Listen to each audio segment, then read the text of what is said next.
Billed as the toughest race in the world's most beautiful place, the Giro d'Italia is undoubtedly the Grand Tour for the purists.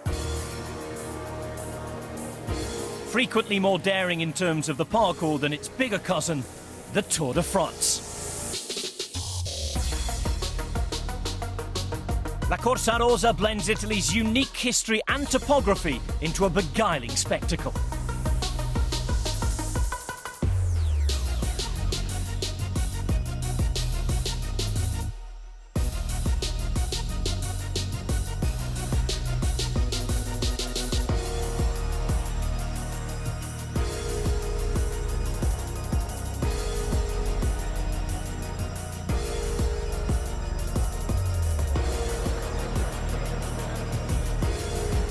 This year's edition is no different. Balanced to suit all tastes, here's something for the sprinter and climber alike. While a 59-kilometre test against the clock means the mountain goats can't just run away with the Maglia Rosa. Without Mark Cavendish and Marcel Kittel, the sprint odds are heavily stacked in Andre Greipel's favour. Lotto Soudal's German powerhouse has taken a stage in each of his two previous appearances. Though he's not ridden the Giro since 2010, he hasn't forgotten how tough the mountain stages can be. This is what you never forget so fast. Yeah, but it is the Giro. It's hard like all the other Grand Tours.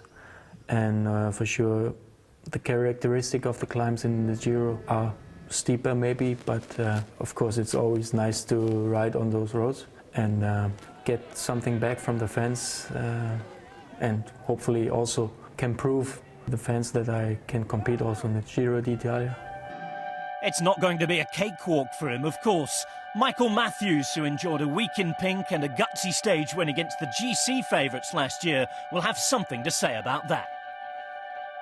And speaking of GC favourites, this year's Giro had some added spice. It's as rare as hen's teeth these days, but Alberto Contador is sticking his neck on the line and going for the Giro Tour double. What motivates me is something that is truly challenging. Winning the Giro, the Tour of Vuelta is extremely difficult. But to win one more Giro Tour of Vuelta in my career doesn't change a thing. It's just one more race on my palmarès. Instead, if you win the Giro and the Tour in the same year with just a month between them, well, that's something truly difficult. Many people consider it impossible.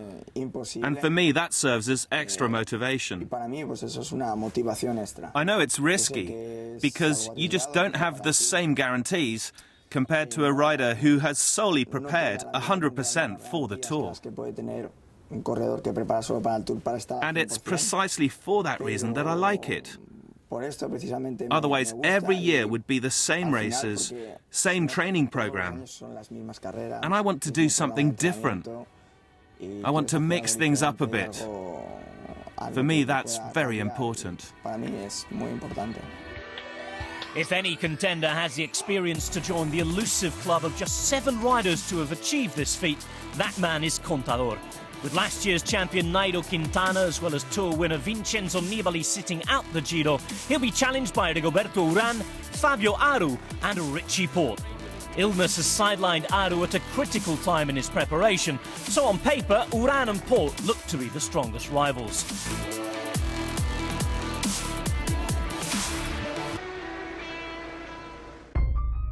If Alberto Contador is to join the elusive ranks of those who've completed the Giro Tour double, he'll have to overcome Rigoberto Uran and Richie Porte, the two most complete riders facing up to him in La Corsa Rosa. Uran's greatest moment in 2014 came in the test against the clock. The day became the first Colombian to wear the Maglia Rosa. No surprise then that he's keenly awaiting the monster 59-kilometre chrono at the end of the second week. Last year was a fantastic time trial. I managed to take some decent time out of the other climbers. It was what we'd hoped for, and we're hoping it'll happen again. Stage 14 is the time trial, and the aim is to get there in good form.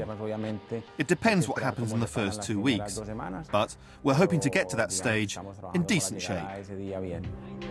Former Sky teammate Porte is also strong against the clock. The Tasmanian has a clear strategy for his approach. It's like two separate time trials in one. It's pan flat for the first 30 kilometres and then it climbs and descends, weaves everywhere the last 29 kilometres. So that's a stage that I've already looked at and you know, I'm motivated for that time trial. I think I can take time on guys like Aru and these, you know, more than pure climbers.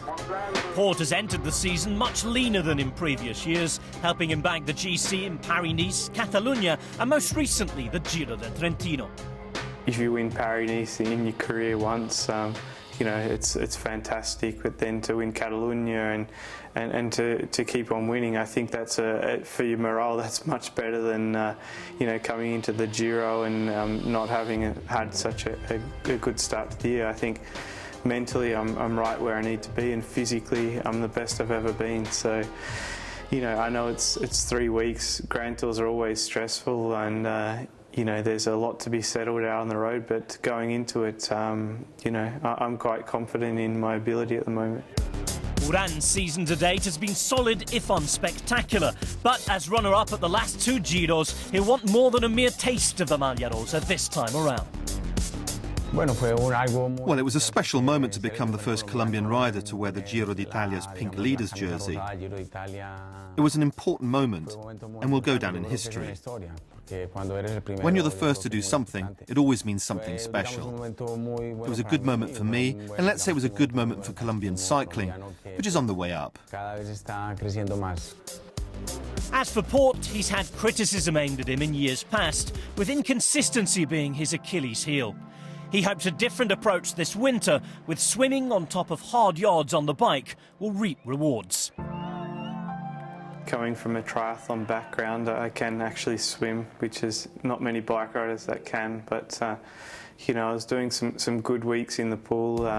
You know, also the fact that my fiance was still in the UK and I was in Australia, you know, with my mum and dad, so I didn't have much else to do other than do my training and then in the afternoon walk up to the swimming pool and you know, do some good sessions. So no, I enjoyed it. It was a bit different approach to most of my off seasons, where it's kind of devoted to you know, more enjoying the off season and having, you know, too much to drink and probably too much to eat. But to be honest with you, I've really enjoyed it. I think, you know, winning races is much more enjoyable than starting races or even the season actually, and trying to lose weight. It's just an easier way to do it.